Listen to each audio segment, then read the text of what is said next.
Assalamualaikum warahmatullahi wabarakatuh.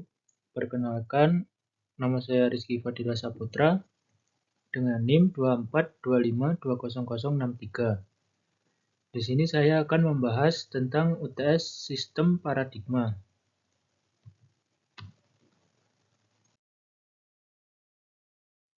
1. Jelaskan bagaimana algoritma data scan bekerja dalam analisis perilaku pengguna media sosial. Algoritma data scan bekerja dengan menganalisis data dari aktivitas pengguna seperti klik, like, komentar, share, dan waktu interaksi. Kata kunci yang digunakan dalam pencarian, pertemanan, atau akun yang diikuti. B. Menurut Anda, apakah ini bentuk pelanggaran privasi atau bagian dari kemajuan teknologi? Menurut saya, ini bentuk pelanggaran privasi, karena meskipun kemajuan teknologi membawa banyak manfaat, penggunaan data tanpa izin eksplisit pengguna seperti dalam kasus Cambridge Analytica jelas melanggar hak privasi. Teknologi seharusnya digunakan untuk memperbaiki kehidupan manusia, bukan untuk mengeksploitasi kelemahan psikologis masyarakat demi kepentingan politik.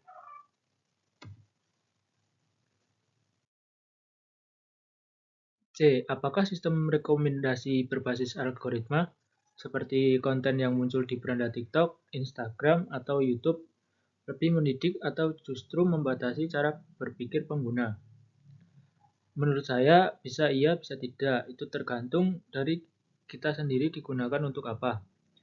Mendidik jika digunakan untuk mencari konten-konten yang bermanfaat atau pembelajaran.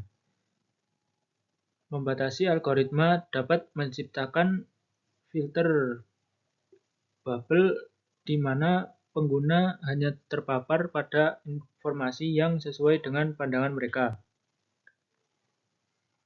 Saya mendapatkan referensi di link bawah berikut.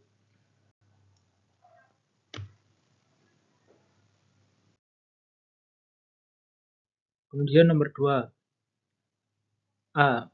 Menurut Anda, apa komponen sistem yang berubah manusia, teknologi, atau proses dalam transformasi ini?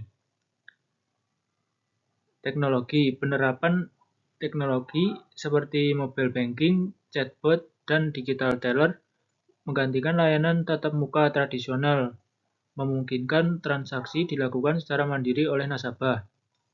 Proses bisnis mengalami digitalisasi, mengurangi ketergantungan pada prosedur manual dan meningkatkan efisiensi operasional. Manusia, peran pegawai bank seperti teller dan customer service bergeser dari pelaksanaan transaksi menjadi konsultan layanan yang fokus pada memberikan nilai tambahan dan solusi kepada nasabah.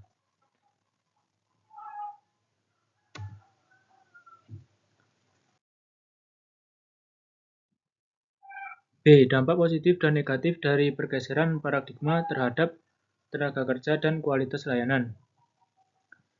Dampak positif, efisiensi operasional. Digitalisasi mengurangi beban kerja manual, mempercepat proses transaksi, dan menurunkan biaya operasional. Peningkatan kualitas layanan. Nasabah mendapatkan layanan yang lebih cepat dan dapat diakses kapan saja melalui platform digital. Dampak negatifnya, ancaman terhadap pekerjaan. Otomatis dapat mengurangi kebutuhan akan tenaga kerja seperti teller dan customer service. Kesenjangan keterampilan. Pegawai yang tidak memiliki keterampilan digital mungkin kesulitan beradaptasi dengan perubahan teknologi.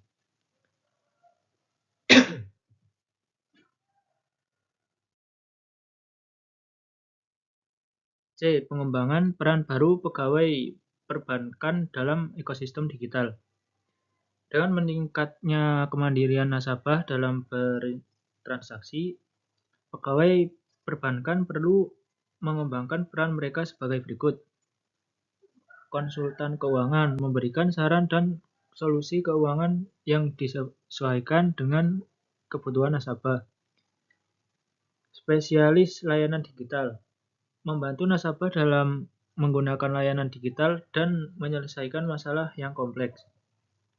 Peningkatan keterampilan digital mengikuti pelatihan untuk menguasai teknologi terbaru dan memahami tren digitalisasi dalam perbankan.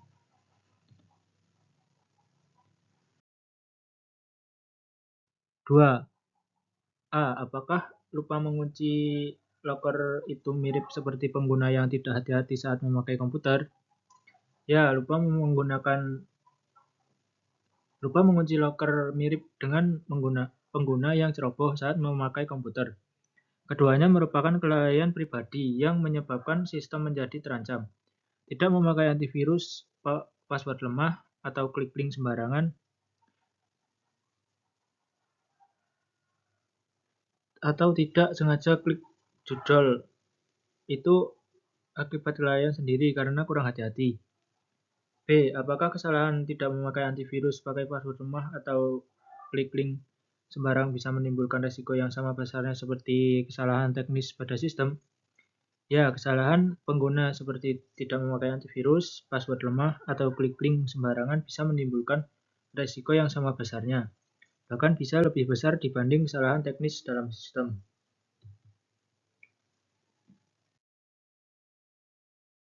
C. Apakah kedua jenis kesalahan itu sama-sama berpotensi menyebabkan masalah keamanan? Ya, baik kesalahan pengguna maupun kesalahan sistem sama-sama berpotensi menyebabkan masalah keamanan. Pengalaman pribadi, saya pernah membantu teman yang menggunakan password sangat lemah, mudah ditebak, dan hampir sama di semua akun. Akhirnya akun email dan media sosialnya dibobol atau dihack.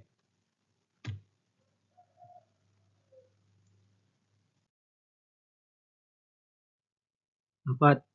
Mengapa paradigma sosial dan budaya masyarakat lokal sangat berpengaruh terhadap keberhasilan implementasi Smart City? Karena teknologi harus sesuai dengan kebiasaan dan nilai-nilai masyarakat, jika masyarakat lebih nyaman berinteraksi langsung dengan aparat desa atau lurah, mereka mungkin enggan menggunakan aplikasi digital. B. Menurut Anda, siapa aktor kunci yang seharusnya bertanggung jawab membentuk paradigma digital yang inklusif? Pemerintah, swasta, masyarakat, atau pendidikan? Menurut saya, pembentukan paradigma digital yang inklusif adalah tanggung jawab bersama. Namun pemerintah memiliki peran utama karena pemerintah dapat menyediakan infrastruktur, kebijakan, dan program literasi digital untuk meningkatkan pemahaman masyarakat. Sekian presentasi dari saya. Terima kasih. Wassalamualaikum warahmatullahi wabarakatuh.